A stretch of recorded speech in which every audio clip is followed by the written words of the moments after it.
Welcome back. I'm Ian Masters, and this is Background Briefing, available 24/7 at ianmasters.com. And joining us now is Michael Shank, who's a professor and board member at George Mason University School for Conflict Analysis and Resolution. He served as the Associate Director for Legislative Affairs at the Friends Committee on National Legislation, and prior to that, as U.S. Congressman Michael Honda's Senior Policy Advisor and Communications Director. Welcome to Background Briefing, Michael Shank. Thanks, Ian. It's great to be here. And just following on from the World Health Organization's report that just came out suggesting that processed meat like bacon, sausages, ham, Spam, you name it, is carcinogenic, and red meats might well be carcinogenic too. You've taken the argument, I think, further here in what you've written about how sustainability is really the issue. In particular, it relates into climate change. So, in other words, our global footprint, if you will, both in terms of climate change and in terms of diet, is far too heavy, and that we would be doing our bodies, our own health, a favor by cutting back, and we'd be doing the planet a favor. So that's your simple message, I take it. That's exactly right. It's good for our health, and it's good for the planet. Most people don't think about food when it comes to climate change. They think about light bulbs, they think about electric cars, they think about solar panels, but our food print is not often considered.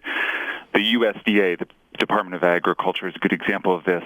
They just issued a statement saying that they will not be including sustainability as part of their national dietary guidelines, despite the fact that the advisory committee, which is made up of medical experts, said consider sustainability when it comes to food, not only for our individual health, the health of Americans, but also the health of the planet. And that's simply because not only the health implications, as you've noted with the WHO report, and we know that from other studies from the NIH and Johns Hopkins, there are ample studies out there that link cancer to meat consumption.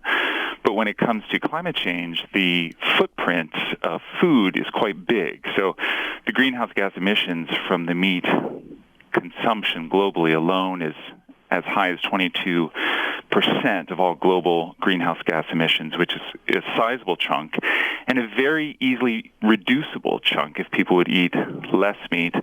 Just as an example, 1 unit of protein of meat is 150 times the amount of GHGs, greenhouse gas emissions, than 1 unit of protein of soy.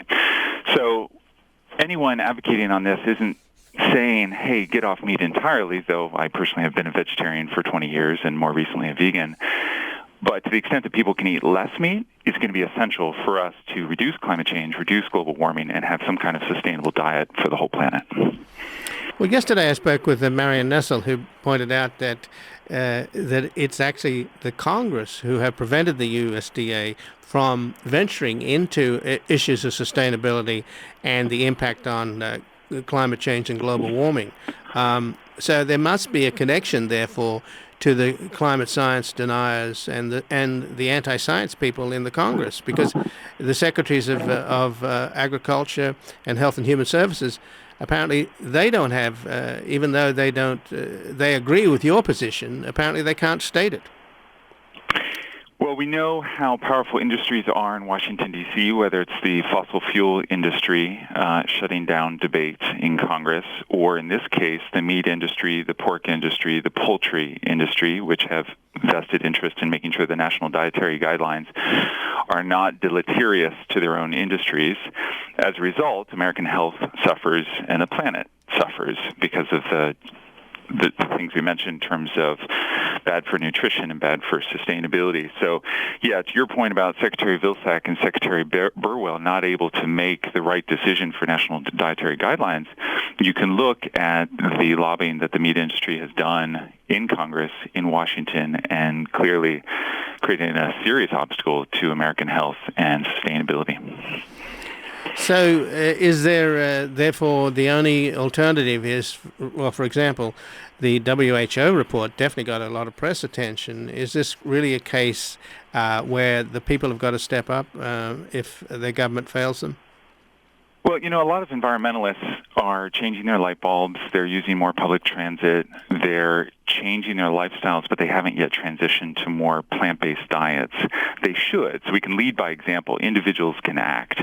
If we're going to increase food production 70% by 2050, which is what the UN has said is necessary to account for growth, because we're going to have a population in the realm of 9.7 billion people by 2050. If we're going to increase food production by 70%, we have to do things differently. The reason I'm looking at this issue from a conflict perspective is that the fight over resources is already happening. So the fight over land, the fight over water, the fight over grains, all that's necessary in creating this meat or this pork or this poultry, if we can reduce this middle person and go straight to the plant, we're going to be able to save resources, distribute and manage resources more sustainably, and feed the 9.7 billion globally that we need to feed by 2050.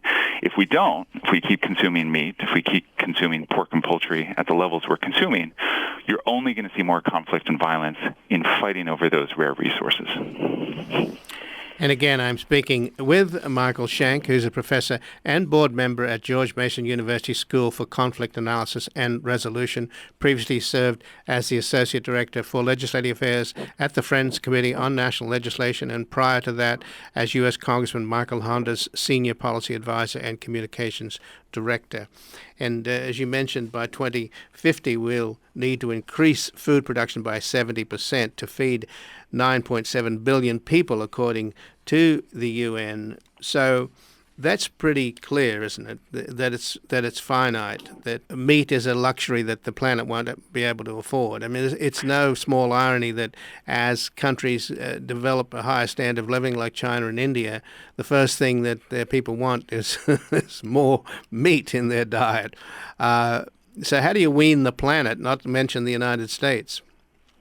Well, there are a couple low-hanging fruits, so to speak, pun intended, in terms of what we can do to be more wise about our food use. Food waste is a serious issue. 7% of greenhouse gas emissions can be attributed to food waste. Food that we're just not using, that goes to market, gets wasted because of false use-by dates. The product that says use by this date is arbitrary. A company chooses that. The FDA or any kind of food agency doesn't actually force those use by dates. Those are made up by the company. They're often sooner than they need to be so that you as a customer buys more products. So we end up wasting globally 1.3 billion tons of food. That costs us globally $750 billion. So 1.3 billion tons of food wasted. When we should be feeding the planet, we're wasting it. And we're wasting a lot of money in the process. So we could better use that food, and that's just accounting for the food waste. But in terms of transitioning off meat, transitioning off pork and poultry, the problem with most markets or restaurants is that they don't offer yummy alternatives. So, and I can vouch for this as a vegetarian for 20 years.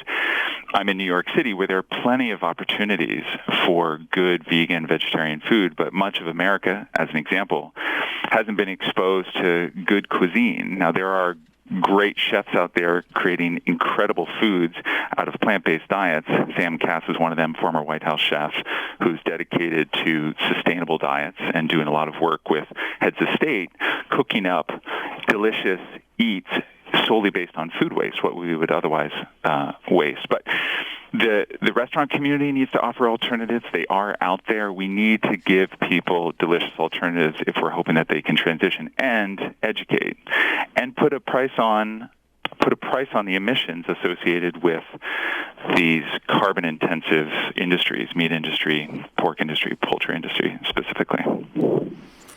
Well, I would personally love to get a good cookbook with vegetarian and vegan recipes, because I'm from Australia and grew up on a meat and potatoes diet, and it's really hard for me to it's just an expectation that you always have a piece of meat on the plate with the rest of the food. And when you tell me that there are these great chefs that have got all these great recipes, and there aren't enough restaurants around the country, they're mostly in New York.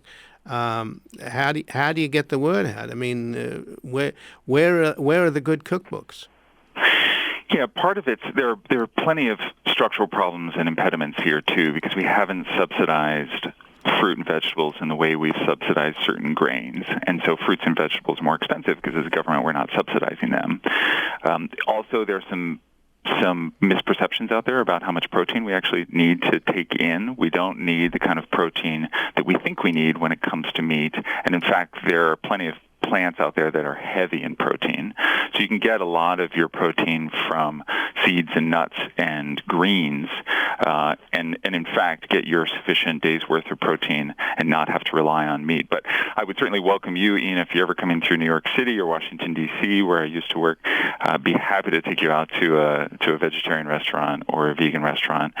But there are cookbooks out there, and we can do a better job supplying those resources to people so that they have alternatives, because I think their notion of a vegetarian diet is probably a Caesar salad that doesn't taste that good, that doesn't have dark greens, and so it's not really healthy for you, and maybe a veggie burger that the chef brought out of the freezer, warmed it up, and as a result, it's not that delicious. So there's incredible alternatives out there. We just need to do a better job in educating and making them available to people who do want to switch off.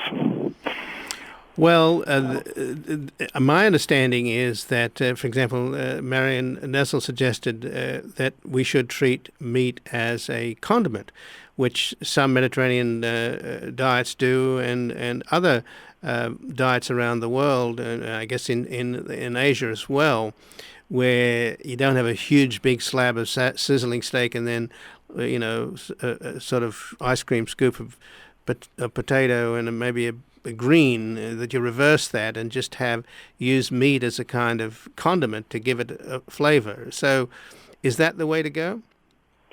Well, some people are suggesting just eating meat once a week or eating meat at a certain time in the morning or in the midday or in the evening. So it's not weaning yourself off meat entirely, but just eating less meat. So you can still have your meat, but you're eating less of it, which would also be an alternative to I think anything that increases awareness, since we're so disconnected with our food, we don't know where it comes from. We don't know about these huge CAFOs that are producing cattle in very small quadrants, and they're not getting a good grassy diet. They're not roaming free. And if someone was in touch with or face-to-face with the animal that they're consuming, they'd obviously consume very differently. I grew up on the farm, so I know very well what it means to have an animal killed right in front of you, or to kill my own chicken that we then ate that night. Obviously, we're not going to increase the likelihood of people's interaction with the food that they're eating, but the more we can educate about where that food is coming from. And then ultimately, campaign finance reform, going back to D.C. for a second, to disconnect industry's hold on dietary guidelines so that the next time the USDA's advisory committee, which is made up of medical experts, says sustainability has to be a consideration for health reasons, nutritional reasons, and sustainability reasons, so we're not fighting over water, land, grains in the future, natural resources, then we can actually have a democratic debate, and USDA and Congress can legislate in a way that's good for the health of Americans and not producing these carcinogenics that the WHO talked about this week that are ultimately bad for our health, cause cancer, etc. So in other words, we have to change the focus of the USDA and make it actually regulate the meat industry rather than promote the meat industry's products. Well, and anyone listening to this call can get involved in so many different ways. They can change their own individual diet and not talk to anyone ever, and just change the way they eat, reducing a little of the meat, improving or increasing plant-based diets, emailing me for recipes. I'm happy to provide some. Shank at gmu.edu. Happy to talk about good recipes for eating more sustainably. Or they can talk to their neighborhood. They can talk to their restaurants. They can talk to the food suppliers in their community, the markets, and say, hey, I want more plant-based alternatives here because I want to begin transitioning. Or they can call their elected officials and say, I want USDA to do what's right for the health of Americans, for the health of the planet, to follow the advisory committee's recommendations. So there are many, many ways that people can get involved if they want to look out for sustainable diets going forward, because we have to if we're going to survive with the limited resources we have. Well, thank you very much, Michael Shank. We'll put your email up on at ianmasters.com, and I thank you for joining us. Thanks for having me in. And again, I've been speaking with Michael Shank, who's a professor and board member at George Mason University School for Conflict Analysis and Resolution. Previously, he served as the Associate Director for Legislative Affairs at the Friends Committee on National Legislation, and prior to that, as U.S. Congressman Michael Honda's Senior Policy Advisor and Communications Director. This has been Background Briefing. I'm Ian Masters. I'd like to thank producer Graham Fitzgibbon. This program is available for podcasting at ianmasters.com, where you can scroll down on the right-hand side to subscribe to iTunes podcasts. And I'll be back again tomorrow with another Background Briefing. Bye for now.